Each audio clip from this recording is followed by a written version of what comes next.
Yes, ku Projan Media gwe najo sinzira okubanga essaawa zino mwattu ku mukutu kwoli tugamba webale kusubscribinga webale na kunyiga ku kade okusobola okubanga updates zonna ezigenda maaso mu ggwanga lyattu Uganda ozifuna bulungi nnyo. Yes, mu nsonga ezigenda maaso ensonga za bbomu ezikutte wansi ne waggulu kyaddaaki omukulu General Yoweri Museveni avuddeyo n'abanga abaako naye ettofaali oba kyayogera ku nsonga zino.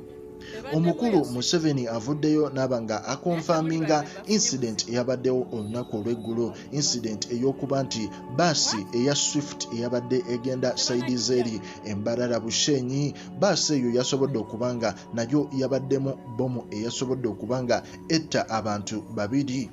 Omukulu Museveni yavuddeyo n'agamba nti nga bakyali mu kuyigga abamu ku bayeekera abali mu district emanyiddwa nga Paida, nga district eno baali bagenze okuziika omukulu General Lokechi. Abayeekera abo bagezaako okubanga batega bbomu ne basobola okubanga bbomu eyo basobola okubazuula abayeekera abo ne babagwikiriza ne babanga basobola okubanga battako omwana omu omuto eyali ku bbo ne basobola okubanga basekiwali nga ekifo ekyo ne waba nti tewaliwo explosion yonna. Omukulu Museveni agamba ng'ensonga zonnoonyereza kwabo zigenda mu maaso ate bbomu eno eyabaluse olunaku olw'eggulo eyabaddemu abantu ababadde basukka mu 37 baasinga egenda saidi zawali eishaka oba ebushenyi. Omukulu Museveni avuddeyo n'agamba nti kigambibwa okuba nti omukulu eyabadde akutte bbomu eyo yenga ye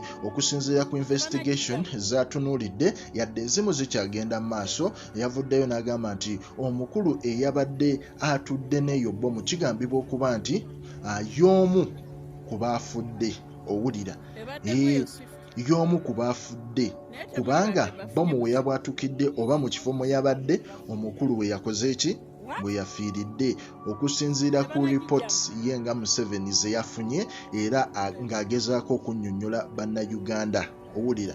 So okunnyonnyolamuko wano engeri gya kifrezinzeemu kyabadde bwe kiti: The police are investigating whether the person blown up was the one carrying the bomb, owulira, or not. Preliminary reports say that the blast was from the seat and it killed only that person and injured the one who was sitting behind.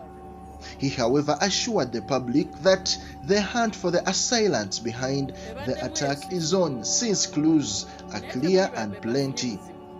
Monday evening incidents come 2 days after similar attack at a pork joint in Komamboga, Kampala suburb, which left 1 person dead and 3 others injured. So ensonga muziwulidde okusinziira ku General Yoweri Museveni bw'atyo bwe yasobodde okubanga alabamu ekintu nti kigambibwa okuba nti oyo omuntu omu eyafudde, kigambibwa okuba nti ye yabadde akutte bbomu era nga poliisi egezaako okunoonyereza oba yeye oba si yeye. Naye nga mu mbeera eyo ate reports endala ezifulumye ziraga nti ate ow'emabega teyafudde wabula yabadde akoze eki, yabadde injured.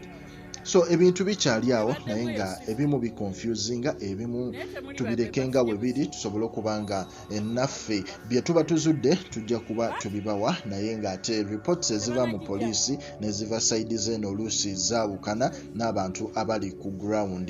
Nga bwe twalabye saidi zawali Komamboga, poliisi egamba abafudde babadde babiri naye nga ate ababadde ku ground bagamba ekifo kyabadde kijjudde nga kikubyeko era nga kigambibwa okuba nti mu kifo ekyo okubanga kikubyeko ate abantu abasukka mu 10 bandibanga balugenze, naye ate poliisi si yeyo statement gya releasinze of which tosobola gy'opposinga kuba bye bakola investigation.